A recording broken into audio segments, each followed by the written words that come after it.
નમસ્તે મિત્રો, આજે એપોસ્ટ્રોફીના આ નવા લેક્ચરની અંદર આપ સર્વેનું સ્વાગત છે. આપણે અગાઉના લેક્ચરો પોઝિટિવ એપોસ્ટ્રોફીના આપણે જોયા છે કે જેમાં પોઝિટિવ કેસ આવેલો હતો. હવે અહીંયા થોડું ડિફરન્ટ છે, ધ્યાન આપો. અહીંયા કન્સ્ટ્રક્શન્સ જોવાના છે આપણે, સંક્ષિપ્તીકરણ, અને એ આપણે જોવાના છે આપણે જે ઓક્ઝિલરી વર્બ આવે છે એના જોવાના છે. બરાબર. હવે એક બાબત સ્પષ્ટ કહેવા માંગુ છું કે આ બધું આપણે જોઈએ છીએ તો શા માટે જરૂરી છે, ધ્યાન આપો. બરાબર. દરેકને આપણે એવી મીન્સ કે આપણે માનસિકતા હોય કે આપણે ભણીએ છીએ એનો હેતુ શું છે, તો તમને દરેકને ખ્યાલ છે હવે કે એક્ઝામની પેટર્ન હવે ટોટલી ચેન્જ થઈ ચૂકેલી છે, જેમાં ગ્રુપ એ ગ્રુપ બીની એક્ઝામો હવે આવવાની છે. તો હવે ગ્રુપ એની જે તૈયારી કરે છે અથવા ગ્રુપ બીની જે તૈયારી કરે છે એ બંને માટે બરાબર આમ જોવા જઈએ તો ગ્રુપ એ છે એની અંદર આપણે ઇંગ્લિશ જે છે ને એ 115 માર્ક્સનું પૂછાય છે. હું બે પેપરને ભેગા કરીને અહીંયા ચર્ચા કરી રહ્યો છું, કેમ કે આપણે તૈયારીઓ તો બંનેની સાથે જ કરવાની હોય. બરાબર. અને ગ્રુપ બી છે એમાં આપણે ઇંગ્લિશ છે 35 માર્ક્સનું છે, ધ્યાન આપજો. અને 35 માર્ક્સ ની અંદર જો આપણે સારામાં સારા માર્ક્સ મેળવવા હોય તો આપણે ઇંગ્લિશ ગ્રામરનું ડીપમાં નોલેજ લેવું જરૂરી છે. ધ્યાન આપણે ડીપેસ્ટ નોલેજ હશે તો જ તમે હવે બધું ક્લિયર કરશો, એવી જ બાબત તમારે યાદ રાખવાનું છે. કેમ કે નેગેટિવ માર્કિંગ છે, હવે ધ્યાન આપજો. બરાબર. જો તમારો ખોટો આન્સર હશે તો સીધા તમારો જે બધા જે પણ તમને આવડતું હશે, જેટલું જે બીજામાં જે તમે કવર કર્યું હશે એ બધું માઇનસ થતું જશે. એટલા માટે હવે નોલેજ ખૂબ લેવું ખૂબ જરૂરી છે. અને હવે હું એની પણ પછી હું ચર્ચા કરવાનો છું ગ્રુપ એ માટે, ગ્રુપ બી માટે આપણે ઇંગ્લિશની તૈયારી કેવી રીતે કરવાની છે. બરાબર. એ ટૂંક સમયમાં એનો પણ વિડીયો આવવાનો છે, કેમ કે હવે આ કન્ફ્યુઝન વાળો ટોપિક થઈ ગયો છે આખા ગુજરાતમાં. કેમ કે બધાને હવે કન્ફ્યુઝન છે વિદ્યાર્થીઓને કે શું કરવું શું ના કરવું. બરાબર. કોના ફોર્મ ભરવા, એનું ભરવું કે બીનું ભરવું કે બંનેના ભરવા. બરાબર. એ હું તમામ વસ્તુને હું મારું જે મંતવ્ય છે એના માટેનો હું વિડીયો તમારા માટે ટૂંક સમયમાં હું લાવવાનો જ છું. બરાબર. તેમાં હું તમને સમજાવીશ કે આપણે શું કરવું અને શું ન કરવું. તો હવે સીધા જ આપણે ટોપિકો પર આવી જઈશું. બરાબર. કેમ કે આપણે હવે ચર્ચાઓ બહુ આપણે કરવાની નથી. લગભગ તમે જોયું હશે કે આપણે દરેક વિડીયોમાં બહુ ઓછી ચર્ચાઓ હોય છે. તો જોઈશું હવે ફક્ત ને ફક્ત નોલેજની ચર્ચા કરવાની છે આપણે. તો આપણે પોઝિટિવ કેસ આપણે અત્યાર સુધી આપણે જે અગાઉના લેક્ચરો આપણે ભણ્યા છીએ એનાથી આ કેવી રીતે ડિફરન્ટ છે એના વિશે આપણે ચર્ચા કરીશું. પહેલા શા માટે આપણે કન્સ્ટ્રક્શન જોવું જોઈએ, બરાબર, શા માટે આપણે આ લેક્ચરો જોવા જોઈએ, એના માટેનું કારણ છે. હવે ધ્યાન આપો, હું તમને એક એક્ઝામ્પલ અહીંયા લખું છું કે Rahul's dog is black. Okay, આ એક્ઝામ્પલ નંબર 1 છે. બીજું હું લાગુ છું અહીંયા, ધ્યાન આપો, એના જેવું જ છે, બધામાં રાહુલ્સ જ આવશે એવું તમારે સમજીને ચાલવાનું છે. તો Rahul's going to market with his brother. Okay, ચલો થર્ડ એક્ઝામ્પલ છે આપણું કે Rahul's gone to her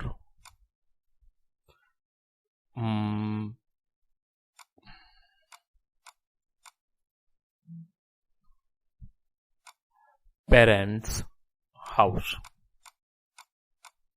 okay, હવે અહીંયા હવે 3 એક્ઝામ્પલ છે. હવે દરેકમાં તમે જુઓ એપોસ્ટ્રોફી લાગેલો છે બધામાં. બરાબર. પણ પહેલાનું મિનિંગ કંઈક અલગ છે, બીજાનો પણ અલગ છે અને ત્રીજાનો પણ અલગ છે. ધ્યાન આપો. આને કહેવાય કન્સ્ટ્રક્શન્સ. ધ્યાન આપો. આને સંક્ષિપ્તીકરણ કહેવાય. તો હવે જ્યારે પણ આપણે મેં અત્યારે ચર્ચા કરી કે જ્યારે પણ હવે એક્ઝામનું જે લેવલ છે ઊંચું જવાનું છે, માટે તમને હવે બધું જ નોલેજ હોવું જરૂરી છે. ગ્રુપ એની તૈયારી કરતા હોય એના માટે પણ, કેમ કે હવે એ બધું વર્ણનાત્મક આવશે લખવાનું ગ્રુપ એ માટે. બરાબર. સેકન્ડ જે મેન એક્ઝામ છે તે તમામ, અને ગ્રુપ બી માટે MCQs આવશે. તો હવે તમને ખ્યાલ હોવો જોઈએ કે આનો યુઝ શું છે, આનો યુઝ શું છે અને આનો યુઝ શું છે. બરાબર. હવે અહીંયા ઘણીવાર એક્ઝામની અંદર એવું પૂછવામાં પણ આવે છે કે હવે અહીંયા આ S લાગેલો છે તો આનો મિનિંગ શું થાય, આનો મિનિંગ થાય અને આનો શું મિનિંગ થાય છે. ધ્યાન આપો. આવું પણ તમને પૂછવામાં આવે. બરાબર. કેમ કે હવે પૂરેપૂરી બધી સંભાવનાઓ છે. એ બાબત પણ તમારે યાદ રાખવાની છે. હવે રાહુલ્સ ડોગ ઇઝ બ્લેક, રાહુલનો કૂતરો કેવો છે તો બ્લેક છે. એનો મતલબ કે આ છે ને આપણું પોઝિશન છે. ધ્યાન આપો, અગાઉના જે લેક્ચરો જોયા છે ને એ આપણું આ પહેલું એક્ઝામ્પલ એનું છે. તો બીજું જુઓ નામ રાહુલ્સ ગોઈંગ. હવે રાહુલ પછી સીધું જ ક્રિયાપદ આવ્યું છે. અહીંયા પણ જો રાહુલ્સ પછી સીધું ક્રિયાપદ આવેલું છે. એનો મતલબ કે કોઈ પોઝિશન દર્શાવતા કોઈ નામ આપેલા નથી. ધ્યાન આપો, કોઈ નામ આપેલા નથી, સીધી ક્રિયાની ચર્ચા છે અહીંયા. એનો મતલબ કે એપોસ્ટ્રોફી પછી આ જે એસ લાગેલો છે એ કોઈ પોઝિશન દર્શાવતો નથી, એક દર્શાવે છે કન્સ્ટ્રક્શન્સ, સંક્ષિપ્તીકરણ દર્શાવે છે, અને એ બધું દર્શાવે છે ઓક્ઝિલરી વર્બ માટેનું. ધ્યાન આપો, એનો મતલબ કે જ્યારે પણ એપોસ્ટ્રોફી પછી એસ દેખાય તો કાં તો એ પોઝિશન હોય અથવા તો એ કન્સ્ટ્રક્શન હશે, એવું તમારે સમજીને ચાલવાનું છે. ઓકે, આ બાબત યાદ રાખવાની છે. તો હવે જોઈશું અહીંયા કે રાહુલ્સનો મતલબ શું થાય, અહીંયા રાહુલ્સનો મતલબ શું થાય. બરાબર, હવે અહીંયા બે વસ્તુ પોસિબલ બને છે, કાં તો આ ઇઝ છે અથવા તો આ હેઝ છે. ધ્યાન આપો, ઓકે, કેમ કે આ બંનેનું જ્યારે શોર્ટ ફોર્મ કરવા જઈએ છીએ ત્યારે એપોસ્ટ્રોફી પછી એસ લાગે છે. એ ક્યારે લાગે છે? નામના પછી લાગે છે, અથવા તો કોઈ પ્રોનાઉનના બાદ લાગે છે, અથવા અધર વર્ડની પાછળ પણ લાગી શકે છે. એનો મતલબ કે ધીસ આપ્યું હોય, ધેર આપ્યું હોય, એવા શબ્દો પણ અહીંયા આવી શકે છે. એ હું તમને પછી બધું સમજાવીશું. બરાબર, બધું તમને નોલેજ આપી દેવાનો છું, એની ચિંતા કરશો નહીં. તો હવે રાહુલ્સ આ ઇઝ છે કે હેઝ છે એ કેવી રીતે ખ્યાલ આવે? તો એ આપણે કેવી રીતે ખબર પડે? તો વર્બના આધારે ખ્યાલ આવે. ધ્યાન આપો, કોના આધારે ખ્યાલ આવશે? તો વર્બના આધારે જ આપણે ખબર પડે કે આ ઇઝ છે કે હેઝ છે, આ ઇઝ છે કે હેઝ છે. ઓકે, તો વર્બની અંદર પણ હું તમને સમજાવવાનો છું. જ્યારે પણ ટેન્સ જોઈશું ત્યારે, અથવા તો વર્બનું જ્યારે પણ લેક્ચર આવશે ત્યારે આપણે જોવાના છે V1, V2, V3, okay, V4 અને V5. આપણે આ 5 પ્રકારના ક્રિયાપદો જોવાના છે.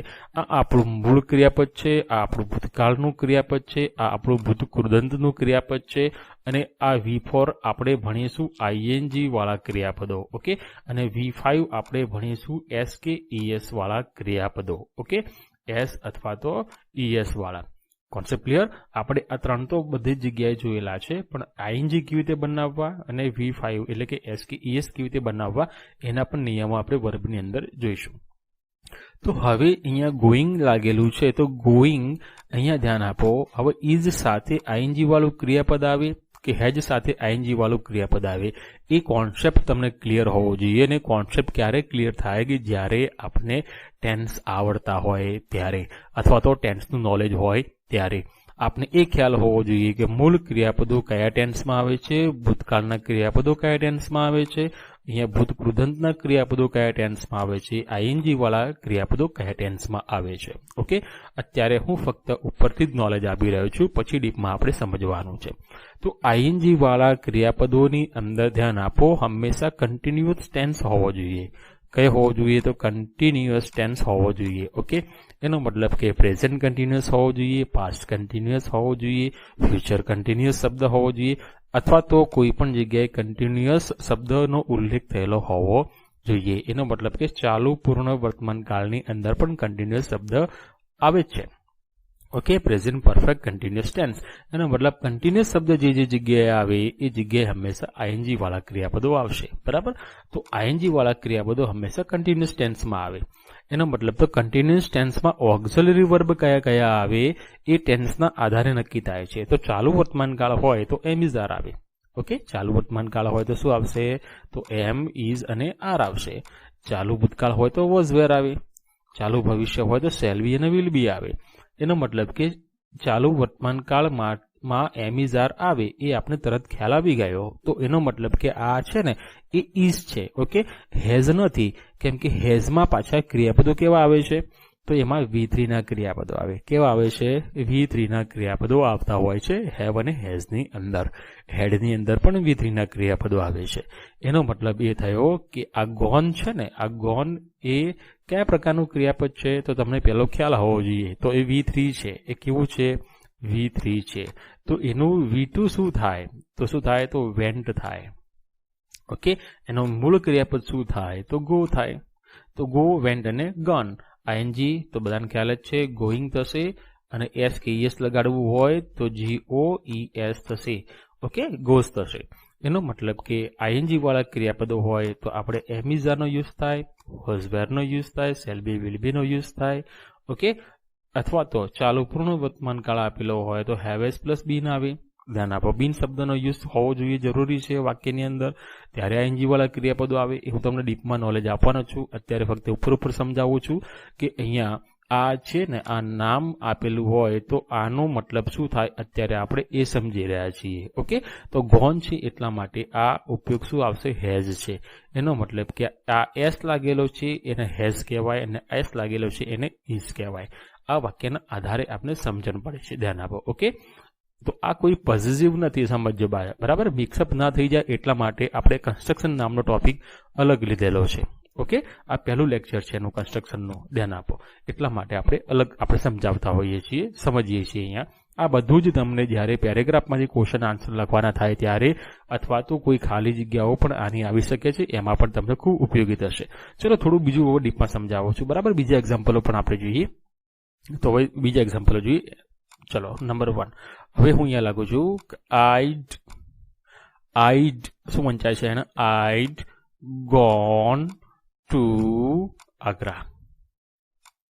ઓકે, બીજું એક્ઝામ્પલ છે I'd play cricket in my childhood. ત્રીજું એક્ઝામ્પલ છે I'd help the poor. Okay, હવે આ 3 એક્ઝામ્પલ છે. ધ્યાન આપો. હવે એમાં બધામાં ડી લાગેલો છે. ઓકે, તો આ ડી કોનું શોર્ટ ફોર્મ છે એ આપને ખ્યાલ આવવો જોઈએ. તો 3 વસ્તુ છે જેનાથી ડી દર્શાવાય છે. એક છે હેડ, બીજું છે વુડ, ત્રીજું છે શુડ. ધ્યાન આપો, ત્રીજું કયું છે, શુડ. હવે હેડ ક્યારે આવી, વુડ ક્યારે આવી અને શુડ ક્યારે આવી એ આપને આ વાક્યના ભાવાર્થના આધારે ખ્યાલ આવે. ધ્યાન આપો, આઈડ ગોન ટુ આગ્રા. આ એવું વાક્ય ફક્ત સિમ્પલ સેન્ટેન્સ છે. I'd play cricket in my childhood. બરાબર, અહીંયા આદતો દર્શાવે છે ભૂતકાળની અંદર. અહીંયા દર્શાવે છે તમારી નૈતિક ફરજ. Eyed help the poor.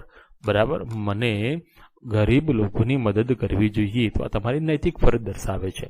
તો આ જ્યારે વાક્યો તમે ટ્રાન્સલેશન કરશો ત્યારે તમને સમજણ પડશે કે પહેલા વાક્યમાં ડી એ હેડ દર્શાવે છે, વુડ દર્શાવે છે કે શુડ દર્શાવે છે. ઓકે, આ સિમ્પલ સેન્ટેન્સ છે, આઈડ ગો ટુ આગ્રા. ધ્યાન આપો, એનો મતલબ અહીંયા ગોન પણ આપેલું છે. મેં તમને હમણાં જ વાત કરી કે હેવ, હેઝ અને હેડ સાથે હંમેશા V3 ના ક્રિયાપદો આવશે. કેવા આવશે, V3 ના ક્રિયાપદો. તો ક્રિયાપદના આધારે પણ નક્કી થાય છે કે આપણું અહીંયા હેડ છે, વુડ છે કે શુડ છે. ઓકે, આ પ્લે આપેલું છે, અહીંયા હેલ્પ આપેલું છે. એનો મતલબ કે મૂળ ક્રિયાપદ આપેલા છે. ઓકે, તો મૂળ ક્રિયાપદોની અંદર ઓક્ઝિલરી વર્બ આવે. ધ્યાન આપો, ઓક્ઝિલરી વર્બ સાથે મૂળ ક્રિયાપદો આવવાનું આવે છે. ઓકે, એની સાથે V3 પણ આવે છે, પણ એ પૂર્ણ મોડલ ઓક્ઝિલરી હોય ત્યારે આવે. ઓકે, એ પણ આપણે જોઈશું 1 by 1. પણ પરંતુ અત્યારે ફક્ત ઉપર છેલ્લું જ્ઞાન આપી રહ્યો છું કે હેડ સાથે V3 આવે, કૃદંતનું ક્રિયાપદ આવે. એનો મતલબ આ ગોન આપેલું છે, અહીંયા પણ ગોન આપેલું છે. એનો મતલબ આ ડી છે એ શું છે, તો હેડ છે. આ ડી શું છે, હેડ છે. આ બધું તમને કોમ્પ્રિહેન્શનમાં કામ આવશે. ધ્યાન આપજો. બરાબર, તમને ખ્યાલ હોવો જોઈએ કે પેરેગ્રાફ આવું આપેલું હોય તો તમને ખ્યાલ આવવો જોઈએ કે હેડનો યુઝ થયેલો છે અહીંયા. ઓકે, અહીંયા ડી આવું આપેલું હોય તો તમને ખ્યાલ આવવો જોઈએ કે એનો વુડનો ઉપયોગ થયેલો છે. અહીંયા ડી આપેલું તમને ખ્યાલ હોવો જોઈએ કે શુડનો ઉપયોગ થયો છે. ઓકે, તો eyed play cricket in my childhood. બરાબર, તમારી અહીંયા ભૂતકાળની આદત દર્શાવે છે. સમજ્યા? હું અહીંયા શું કહે છે કે હું મારા બચપનની અંદર જ્યારે હું નાનો હતો ત્યારે ક્રિકેટ રમતો હતો. ઓકે, હું ટેવાયેલો હતો એ આદતથી. એટલા માટે આ વુડ છે. આ શું છે, વુડ છે. તમારી ભૂતકાળની આદત દર્શાવે છે. અહીંયા નૈતિક ફરજ છે, I'd help the poor. Okay, મને મદદ કરવી જોઈએ. કોની? ગરીબ લોકોની મદદ કરવી જોઈએ. આ તમારી નૈતિક ફરજ છે. ધ્યાન આપો. એટલા માટે અહીંયા શું છે, આ શુડ છે. આ શું છે, શુડ છે. ઓકે, એટલા માટે આપણે આ ખૂબ જરૂરી છે આ બધું સમજવાનું કે એપોસ્ટ્રોફી નો ઉપયોગ ફક્ત પોઝિશન દર્શાવવા માટે નથી થતો, એનો ઉપયોગ પોઝિશન પ્લસ કન્સ્ટ્રક્શન દર્શાવવા માટે પણ થાય છે. ઓકે, તો આ પણ યાદ રાખવાનું છે. આપણે ક્રિયાપદના આધારે શોધવાનું છે. પછી ક્રિયાપદ તમને ખ્યાલ આવી જાય તરત આપણે લાઇટ થઈ જવી જોઈએ કે આ હેડ માટે જ છે, ગોન છે એટલા માટે. પછી બે રહ્યા તો બેમાંથી આ બંનેનું ટ્રાન્સલેશન કર્યા બાદ આપણે ખ્યાલ આવે કે આ વુડ છે અને આ શુડ છે. ઓકે, ચલો આગળ બીજું જોઈશું એક્ઝામ્પલ, પછી આપણે આગળ વધીએ. ચલો હવે જોઈશું અહીંયા ત્રીજા નંબરના થોડા એક્ઝામ્પલ જોઈ લઈએ. હવે એવું જ છે આ એક્ઝામ્પલ. ફોર એક્ઝામ્પલ હું તમને આપું છું કે આવું લખેલું હોય, I'd better go now before the traffic gets too bad. Okay, હવે બીજું એક્ઝામ્પલ આપ્યું છે કે I છે. Okay, I'd rather stay home than go to a movie. ધ્યાન આપો. હવે બે એક્ઝામ્પલ આપે છે, અહીંયા પણ ડી છે, અહીંયા પણ ડી છે. બરાબર, તો હવે તમને આ વાક્ય રચનાઓના આધારે ખબર પડે કે બેટર હોય ને તો બેટર સાથે હેડ આવે. શું આવે? હંમેશા હેડ બેટર આવે. શું આવે છે? હેડ બેટર આવે. ઓકે, આ બાબત યાદ રાખવાની છે. જ્યારે પણ વાક્યમાં રાધર ધ્યાન આપેલું હોય ત્યારે એની સાથે હંમેશા વુડ આવે. શું આવે છે? વુડ આવે છે. બરાબર, આ તો આ બધા નિયમો છે એના, એ જ્યારે પણ આપણે જોઈશું ત્યારે તમને સમજણ પડી જશે. ઓકે, તો રાધર સાથે હંમેશા શું આવે છે? વુડ આવે છે. શું આવે છે? વુડ આવે છે. ઓકે, આ બાબત યાદ રાખવાની છે. તો હવે આપણે નેક્સ્ટ લેક્ચર નંબર 2 ની અંદર આપણે સીધા જ કન્સ્ટ્રક્શન ઉપર જઈશું. તમને બધું જ હું ડીપમાં નોલેજ આપી દઈશ કે કેવી રીતે બધા કન્સ્ટ્રક્શન આવે છે, આપણે કેવી રીતે તૈયારી કરવાની છે. આપણે ગ્રુપ એ અને ગ્રુપ બી ની પણ ચર્ચા કરતા જઈશું સાથે સાથે. બરાબર, તો તમારું જે નોલેજ છે એક્સપાન્ડ થતું જાય અને તમે એ રીતે તમારી તૈયારી ચાલુ કરી શકો છો. બરાબર, હવે કોઈ પણ જાતની આપણે અફવાઓમાં જવાનું નથી. આપણે બીજા કોઈ પણ ટોપિકમાં ચર્ચા કર્યા સિવાય જે આપણે ગવર્મેન્ટની ગાઈડલાઈન જેવી રીતે તૈયારી કરવા માટે આપેલી છે એ રીતે તૈયારી આપ કરશો એવો હું આગ્રહ રાખું છું. Thank you very much. જય હિન્દ, જય ભારત.